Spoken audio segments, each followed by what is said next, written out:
Hello, everyone. I am Chris Dugan, sports editor at the Observer Reporter. You're watching the high school football wrap-up. With me, assistant sports editor Joe Tuscano and Dale Lolley, the Steelers beat writer for the Observer Reporter.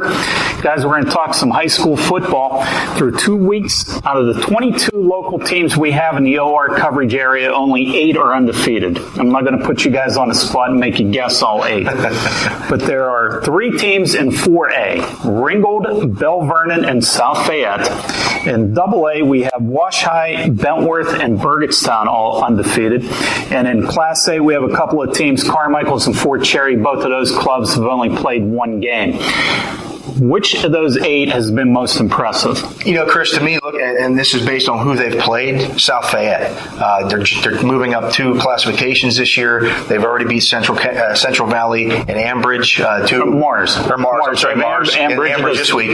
But, 2 playoff teams from a year ago, 2 teams that were, playing to go to Heinz Field last year. In fact, one of them did. So I think that's really impressive to start out play. And they've won both of those games convincingly as well. Yeah, both at home, but they did it convincingly, double-digit wins. Mars, they fell behind after 2 interceptions in the first quarter and then annihilated Mars over the last 3 quarters. Yeah, their defense is, it's always been kind of underrated because of what their offense does, but it's very good. I think that's the most impressive part. The defense has played well. That was the one question mark going into this season with South Fayette was the defense, and it's played very well. We knew South Fayette could throw the football, and that's proven to be true, but the defense has developed a little better, a little faster than I had anticipated. Joe, who's caught your eye through 2 weeks? Well, he stole my thunder because I was going to say South Fayette. But I was just impressed in the way they've been able. Hunter Hayes, was their star running back for the last couple seasons, and they've been able to replace him. And then they have Brumball leave, and then Saxton steps in, and they don't miss a beat. And that's a sign of a really good coaching staff taking players and not missing a step. And they lost some. Those were 2 of the best players in the state last couple years, and they've been able to replace them and looking like they're going to have another 10-0 season. Bell Vernon, undefeated. Ringgold, undefeated. They're in the same conference. That could be a good game down the road. Bell Vernon, let's give a shout-out to Mike Fine. 5 touchdowns last week against Albert Gallatin. We mentioned South Fayette. Drew Saxton, 4 touchdown passes last week against Mars. Lions have won 39 consecutive regular season games. That's not the longest streak in the Whippeal, though. Aliquippa, right? Aliquippa has won 62 in a row. That's a team that South Fayette knows a little bit about. Brendan Small had a big game for Ringgold last week, 269 yards rushing, 206 in the second half, and a win over Greensburg-Salem. The final there was 42-28. That was probably a little closer than I had anticipated. Should we be worried about Ringgold's defense? They gave up over 300 yards and 28 points to Greensburg-Salem. Chris, I looked it up this week. The teams that didn't play week 1 games, 30-30 in week 2, or week 0 games, okay. I should say. Teams that played in week 1 that scrimmaged the previous week were 30-30. And I think, locally those teams were 6-3. But I think, the smaller classifications struggled a little bit more with those teams because, you're breaking in more new starters. So if you're a team that didn't have, or had some turnover there, you're playing against a team that had already played a game. I think that made a difference. Which was the case with Ringgold. Greensburg-Salem had played in week 0. So, you have those opening game jitters a little bit for the new starters, and I think it takes a little bit of time to settle in. And I think that's where you saw the difference between the teams that had played and the teams that didn't play.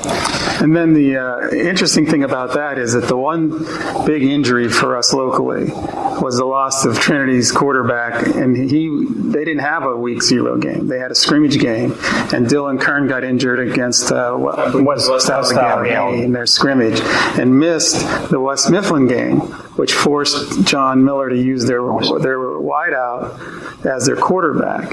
And Hudak did a pretty nice job. They had no shot. They scored 2 points against West Mifflin. It was on its special teams. It killed them. So there's a team that didn't play a week 0 game and still was hurt because they lost their quarterback in a scrimmage. Another shout out, Dylan Rush, Mapletown, running back, 257 yards on 41 carries. Good thing the ball's not heavy. He's He's not in the Union, Chris. But he carried 41 times in Mapletown's shutout win over Cornell. My favorite statistic of last week, and it didn't involve a local team, but I got to bring this up because I've never seen this happen before. Kiski played Kanemak in week 0. Last week they played Plum. Kiski had 3 safeties in the game. Also had a pick 6 and won the game 27-7 over Plum. Never seen 3 safeties in a game. Yeah, that is definitely strange. And I'll tell you what, that's not a bad, that bodes well for Kanemak, who was very competitive in their game against Hempfield as well. So, they're better. Kanemak actually outgained Hempfield in that game, but they had, I think it was maybe 4 turnovers. That was the deciding part of that game. One of the things I wanted to add about Dylan Rush is he's leading right now the WPIL in rushing. He has 418 yards. Now, I know that some teams have only played 1 game, but he's far and away by about 150-some yards ahead of the second-place kid. And who was the last Mapletown rusher to lead the WPIL in rushing? Probably Derek Bonner, who's now coaching at Wash High. This week, the schedule's not as, let's say, enticing as it was last week. We had a lot of good matchups last week. This week, the 8 undefeated local teams, none of them are playing another undefeated team. But there are still some interesting games on the schedule. What games have you guys kind of circled as ones you are interested in? To me, I want to see what Beth-Center does this week against Frazier. They lost last week at York. It was a close game. I think that this is a Beth-Center team that's, that they're moving up in class this year. There's some questions about, how they're going to compete in that class. Frazier's not the best team in the section, but they're going to be one of those teams that are fighting for a playoff spot at the end of the year. And if Beth-Center wants to be one of those teams as well, they got to win this week. Yeah, Beth-Center did play well at York. A block punt that was returned for a touchdown was a killer for Beth-Center.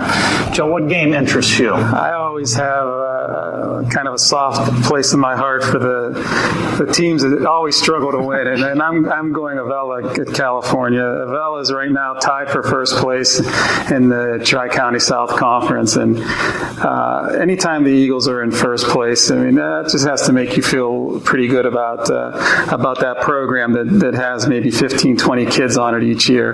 This will be a good game, though, I think, in a lot of ways, because California will be their first real test, obviously. Avella beat West Green, and I believe it was Western Beaver in week 0. So we'll see what happens there. But they're 1-0 right now, and at least for the next couple days can say we're in first place. Vela plays at California. California played very well against Fort Cherry last week, lost on a late touchdown pass. Fort Cherry looked pretty good in that game, and California went toe-to-toe with them, so that's going to be a tough game for Avella. Game that interests me is in the Century Conference. Chartiers-Houston plays at Bentworth.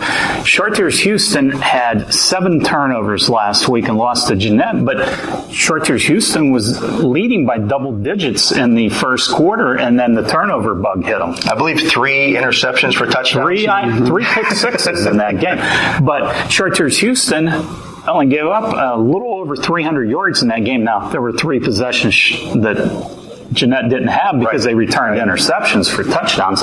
But I think Chartiers-Houston can move the ball.